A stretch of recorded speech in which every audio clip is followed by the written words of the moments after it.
Welcome to another episode of Too Close to Home, the series where we dig up creepy stories, haunted places and mysteries from our very own patrons' hometowns. This episode we're looking at Chandra, Sephirina, Brett, Nicole and Louise.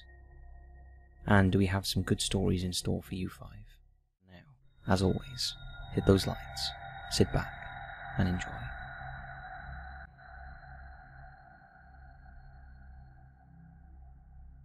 Chandra Jenkins, Logan County, Ohio. Logan County is the place our patron Chandra has asked us to look at, and we were spoiled for choice about what to write about, as there have been some pretty high-profile murder cases in the area over the past few years. But we thought we would look first at a family massacre, and secondly at a haunting tale from many years ago. It all began on Sunday, May 29, 2005, when 18-year-old Scott Moody from Bellefontaine, Logan County, Ohio, was due to graduate high school, but instead of a happy graduation day, Scott massacred his entire family.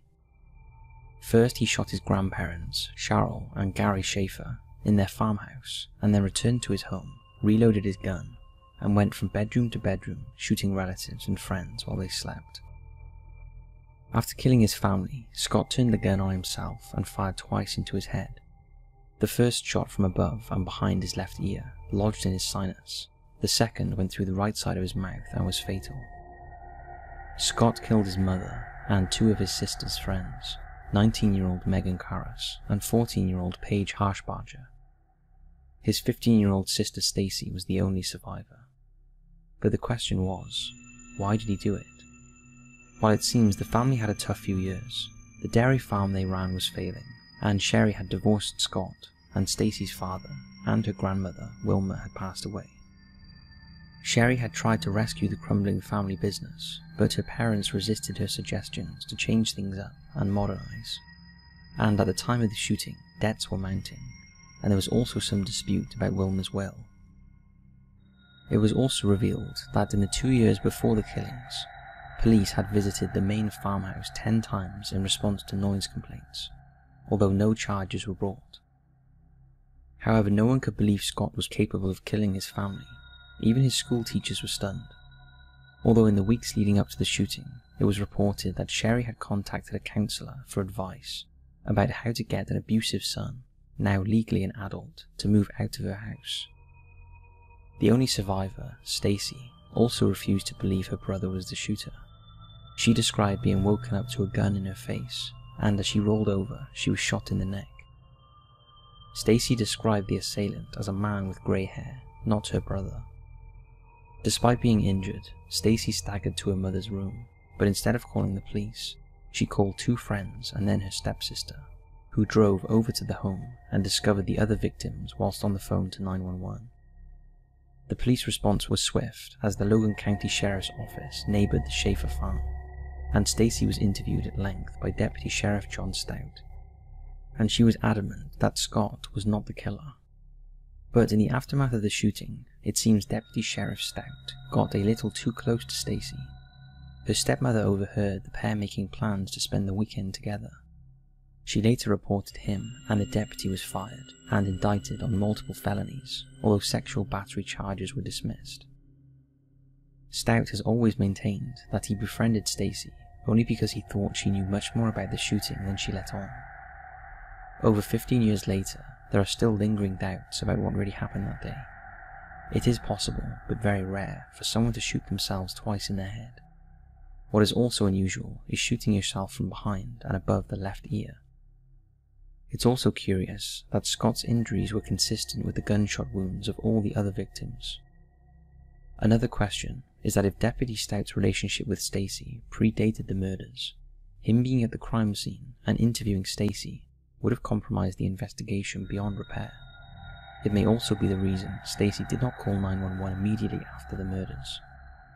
A worthy note to point out is that Stacy's mother was an only child, so after her death, Stacy was the main beneficiary of not only the farm, estimated at the time to be worth approximately $1 million, but also of her great-grandmother Wilma's estate.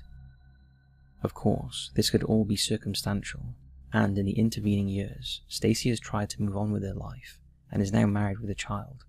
She has talked to the murderers and the grey-haired man. However, authorities have made no attempt to discover his identity, believing that Scott was responsible for the tragic murder-suicide. It seems there could be an undiscovered mystery in this case that could exonerate Scott Moody from being blamed for annihilating his family. The Hatchet Man of Logan County. In the 1830s, Andrew Hellman lived on what is now MacArthur Township Road 56 with his wife and 3 children. Hellman was very abusive to his wife and children and had developed a hatred towards them. He even disowned one of his 2 sons, wrongly believing he wasn't his. After the family fell ill with scarlet fever, instead of looking after them, Hellman started poisoning them. He successfully managed to kill 2 of his children, but his wife and 1 of his sons survived. Desperate to be rid of his wife, Hellman later murdered her with a hatchet. The crimes were the first reported murders in Logan County's history, and Hellman was soon arrested. However, he managed to escape from the jail in Bellefontaine and fled to Baltimore, Maryland, where he assumed the name Adam Horn. He remarried, but eventually murdered his second wife too. Hellman was later tried and convicted of the murder and hanged in Baltimore in 1844. However, it's said that in death he returned to haunt the road that he once lived on in Logan County, near to where his murdered family are buried. In the cemetery where his wife Louisa and son John are buried, there is also a headstone with the name Andrew Hellman on. Although contrary to popular belief, it is not believed to be the Hatchet Man, as he was buried in Maryland. But if you are unlucky enough to encounter the spirit of the Hatchet Man as you drive along the road, you may be in for a fright, particularly if you are a woman, because as in death, as in life, the Hatchet Man thoroughly dislikes females.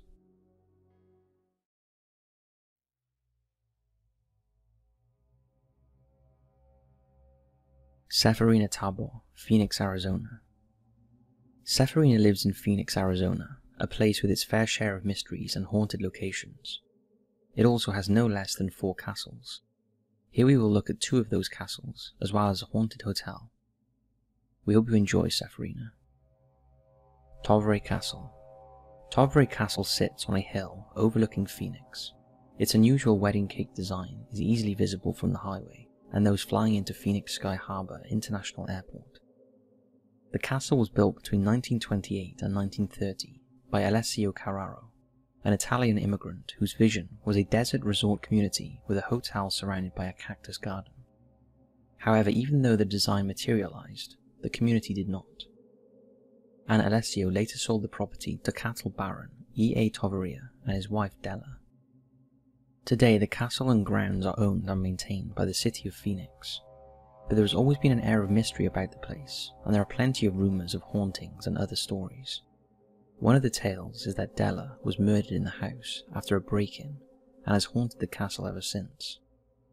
Though after we did a bit of research, we discovered only part of the story is true. There was a break-in and Della was tied up, but she did manage to escape unharmed. A shot was fired during the struggle, and there is still a bullet hole in the ceiling of the kitchen area. It is said that the robbers ransacked the place in search of a safe they believed held valuables and money. The truth is, there was a safe in the basement, but it contained no treasures. It was part of the many items the Tovaria family acquired from a bank that was being remodeled in downtown Phoenix, some of which they used as storage cabinets and ornaments. Della died a few months after the break-in, at the age of 81, on January 17, 1969. She died from pneumonia, and not a beating. It is believed, however, that she does haunt the castle, and many who have visited the building have experienced paranormal activity. It is said that at midnight on the anniversary of Della's death, a woman in white has been seen waving in distress, sometimes even wailing. But if anyone approaches her or sets foot inside the home, she flees into a rage. Another half-truth about the castle is that there is a secret tunnel in the basement that gangsters use to escape the law. There is indeed a secret tunnel in the basement, but it does not lead anywhere. It just has a nice view of the city. So despite popular belief, there were no gangsters hiding out in the castle. Mystery Castle. Another one-of-a-kind castle in Phoenix is Mystery Castle at 80E, Mineral Road at the base of South Mountain Park. Boyce Luther Gully built the castle over a 15-year period with rescued materials, such as clinker bricks, telegraph poles, rail tracks, automobile parts, and wagon wheels. The castle included 13 fireplaces, an underground bar and chapel, pivoting glass doors, a cantilevered stairway, and decorative turrets. The story goes that Gully had left his wife and daughter, Mary Lou, in Seattle when he learned he had tuberculosis.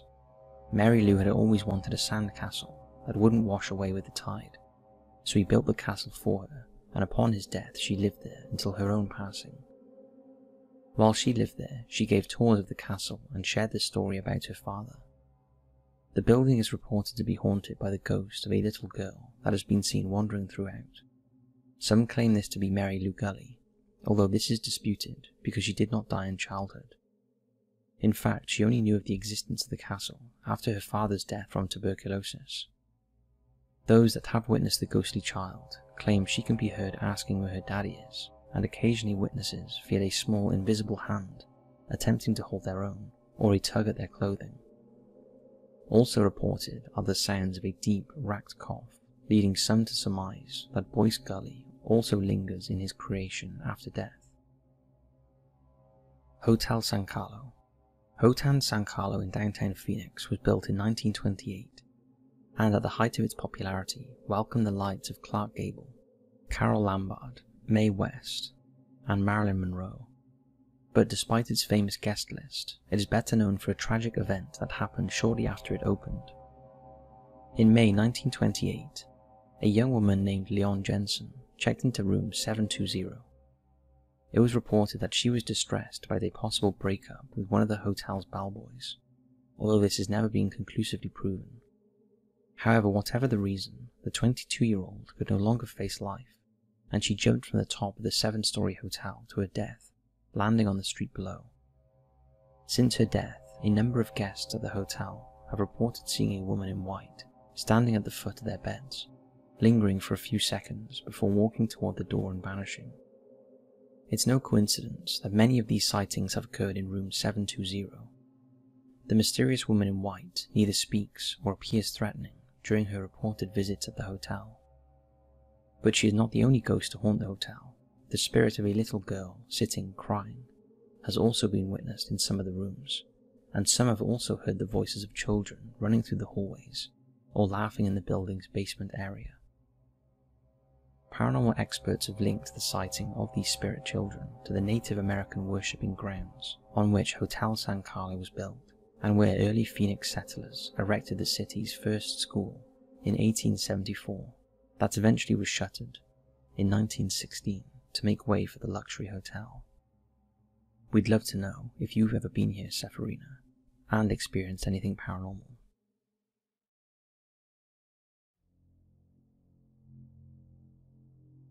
Brett Alleman. Brett Alleman's hometown is East Lake, Ohio. He has asked us to look at either East Lake or his city, Cleveland, so for you, Brett, we have found both. First, the story of a man who lived for many years in East Lake under a stolen identity, and secondly, a home in Cleveland that is believed to be cursed. Sit back and enjoy. The mystery of the stolen identity.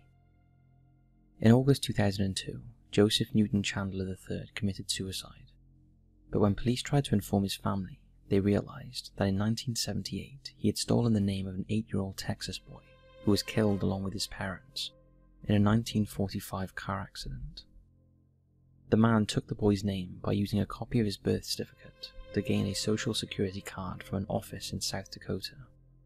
Because the boy never received a social security card, commonly issued only to adults then, the imposter was able to easily assume the identity of the boy who had no surviving close relatives. After his death, authorities tried desperately to find out who he really was, so they could trace relatives who were entitled to the $80,000 in assets he left. However, despite appearances and numerous leads that led to nothing, they thought his true identity would remain a mystery. The case led to the speculation that the man was Jim Morrison, who many believe didn't die in 1971, or even D.P. Cooper, the infamous hijacker last seen in 1971.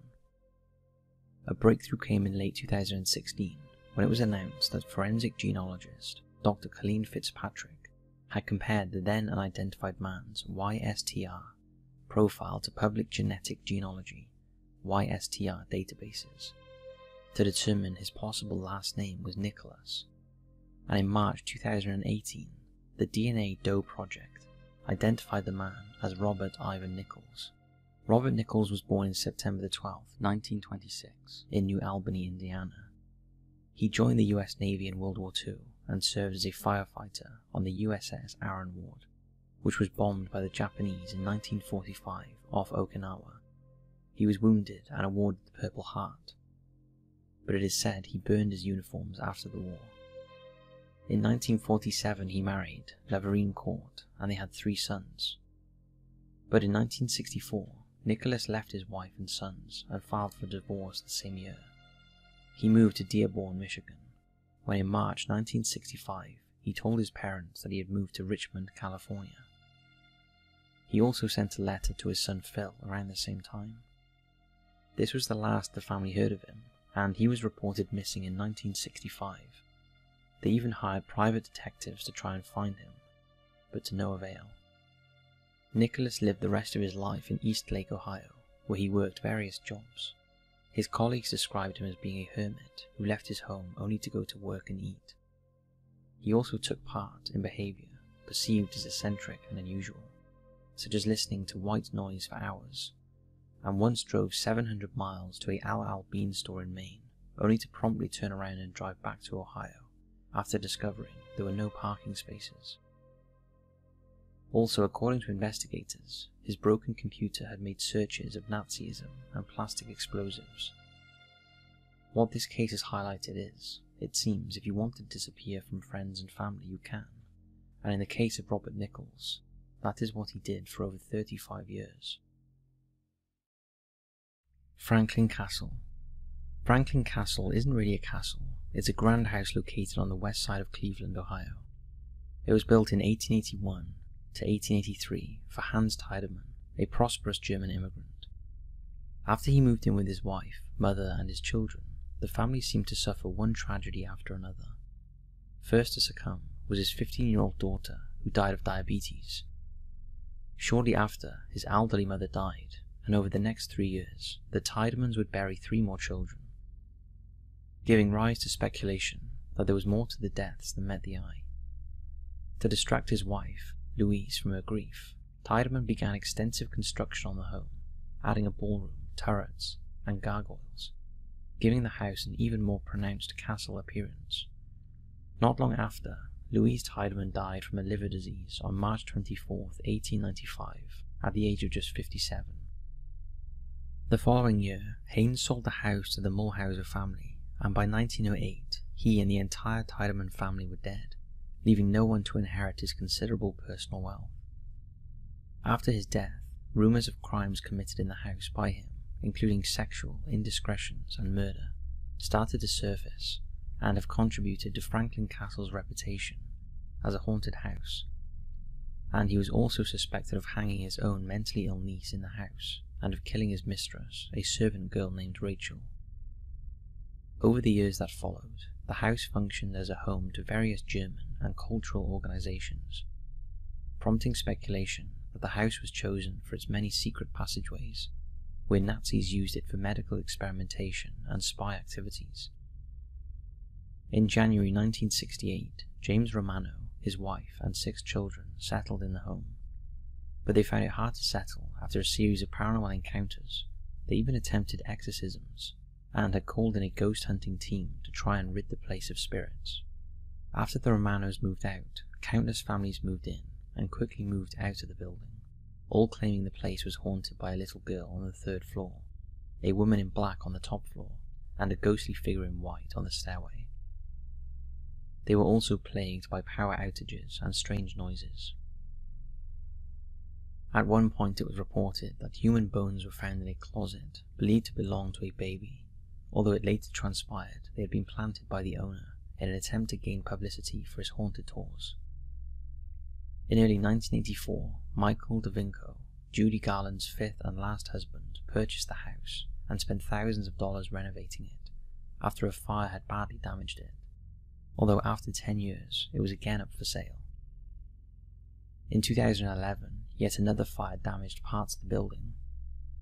Today the house is privately owned, but it's still one of Cleveland's most popular attractions for photo opportunities and ghostly tales. It seems Franklin Castle has it all. It's creepy, haunted, and seemingly cursed. Have you ever been, Brett? And if so, we'd love to hear what it was like.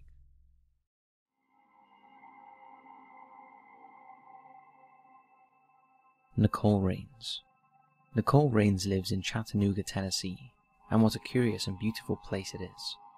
Located along the Tennessee River, this picturesque city has more than a few dark tales and mysteries. So from a shocking multiple murder to an underground city lost to time, this one is for you, Nicole. The Signal Mountain Murders. In July 1988, the deaths of 3 local men shocked the Chattanooga community.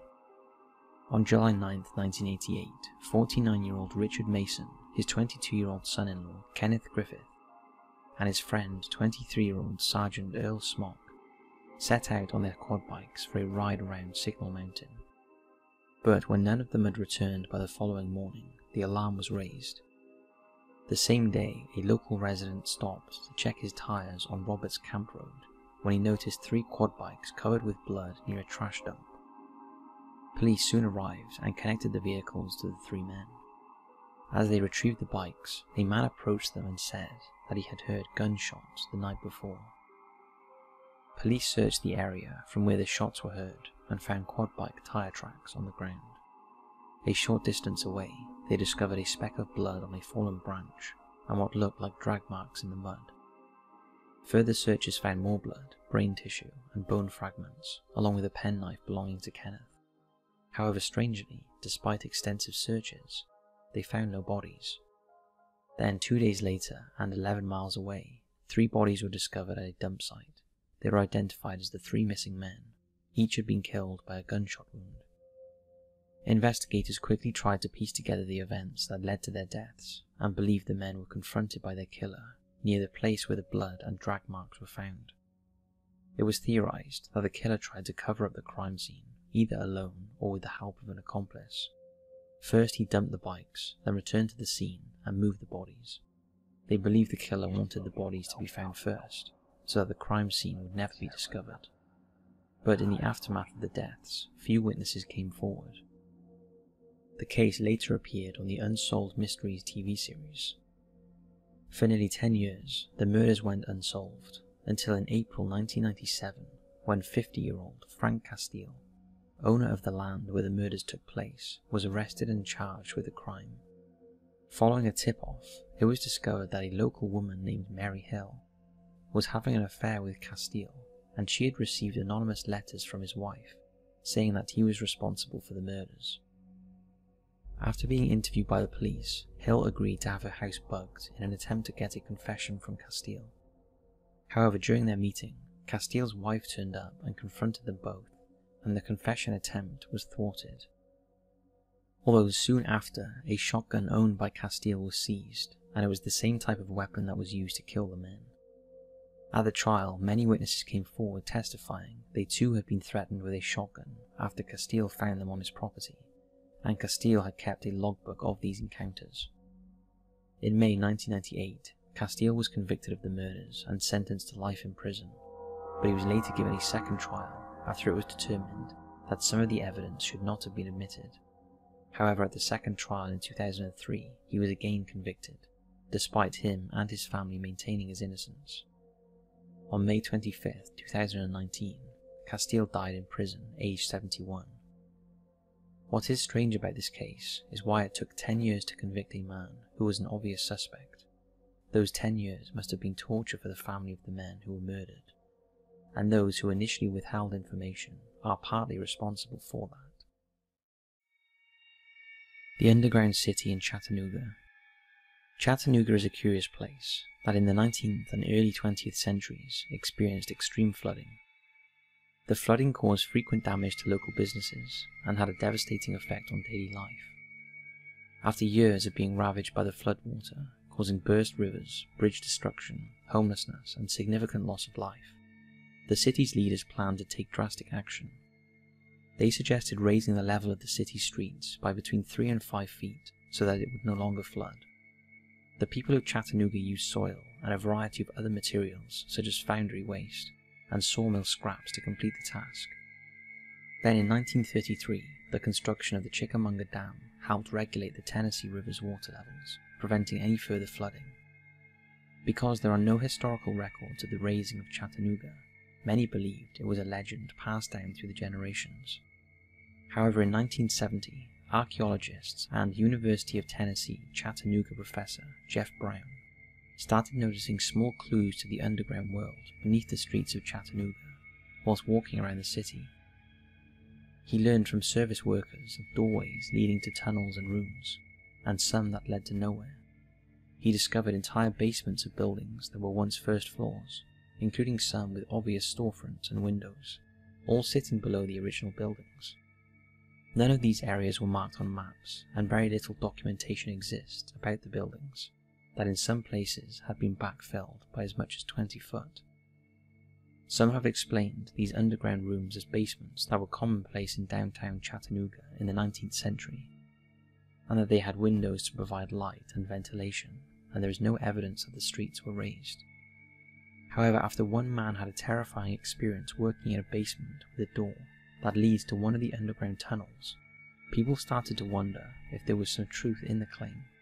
The man, who was working alone one night, claims he was confronted by a man wearing old work clothes who looked like he was in pain, but as he tried to make eye contact with the man, the figure turned around and walked right through the doorway, which leads to the underground city. Did he witness a ghost from the past, residing in the mysterious labyrinth below the streets of Chattanooga? It is possible, although it's unlikely we will ever find out, as the entrances to this underground mystery is as far as you can go these days, due to the increasing danger of cave-ins.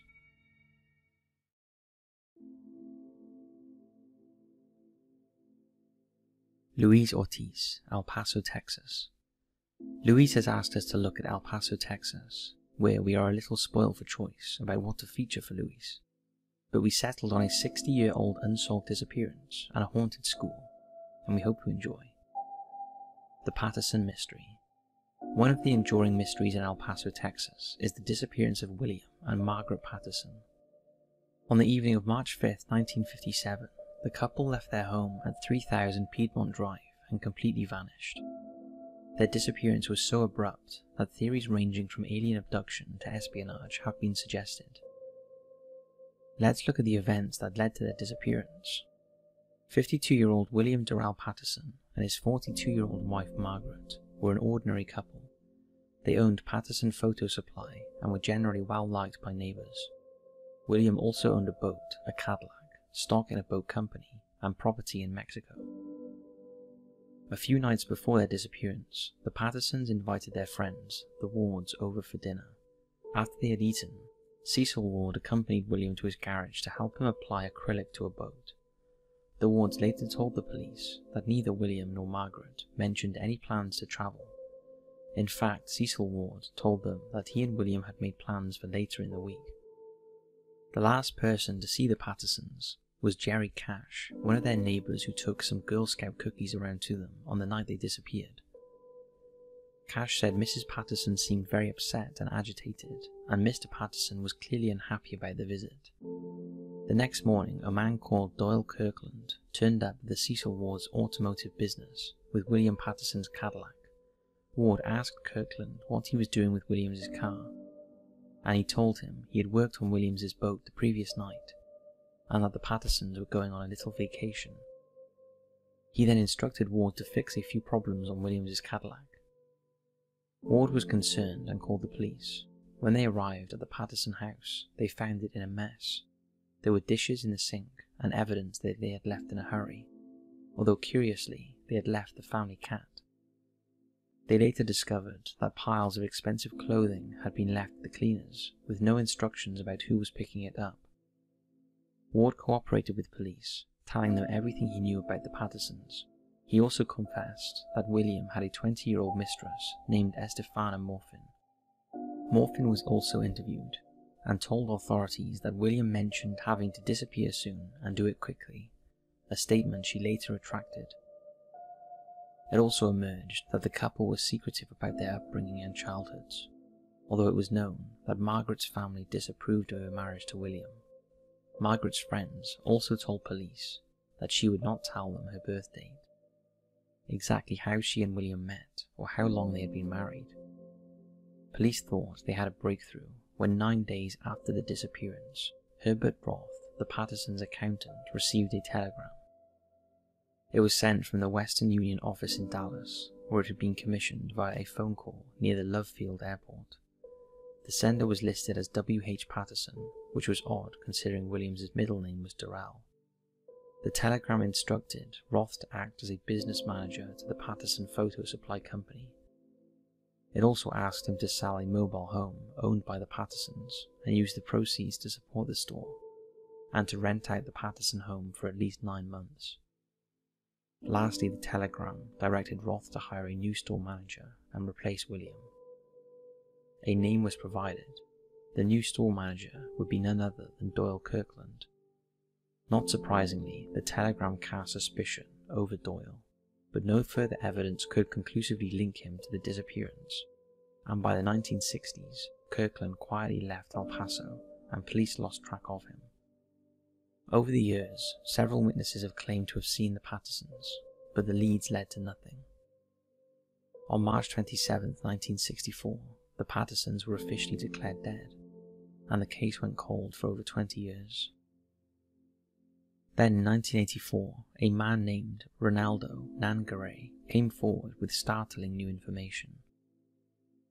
Nangaray had been the caretaker of the Patterson home and confessed to homicide detective Freddie Bonilla that he had found blood in the garage and a piece of human scalp on the propeller of Patterson's boat shortly after the couple disappeared.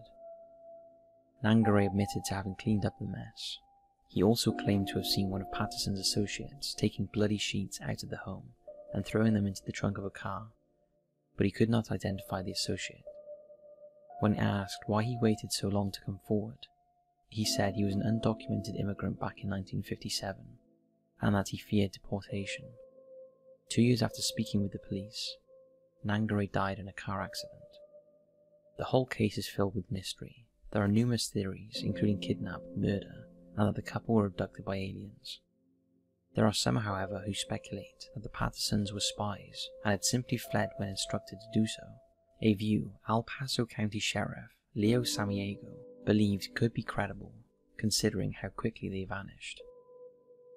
William's father, Luther Patterson, testified in a court of inquiry that he expected William and Margaret would disappear one day, because William had the free-spirited heart of a carny. Luther Patterson went on to say that he was certain the couple was not dead, and that William had done things like that before. The case is still open to this day, although it's likely that the Pattersons are long dead.